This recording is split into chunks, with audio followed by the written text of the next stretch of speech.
This is Jimmy Brooks. This is Scott McKnight. Jimmy's a teenager attending Degrassi High School. Scott is a professional basketball player. There's a huge age difference between them, but recently they haven't seen eye to eye over what could be a female issue or just a publicity stunt. Neither would surprise me. But here's the interesting part. This is a handicap matchup. The advantage goes to Scott because Jimmy is also Canadian.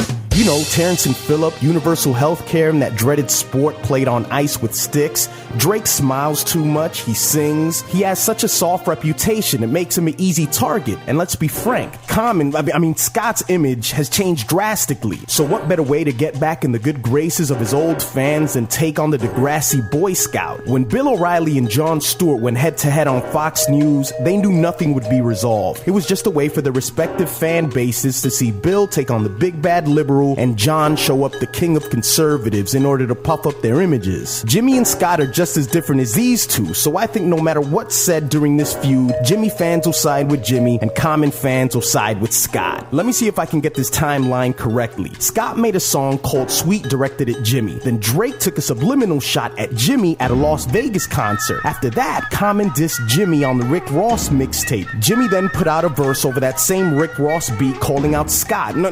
He was calling out Drake because he made that subliminal at that concert. After that subliminal, Common made the song Sweet directed at Scott.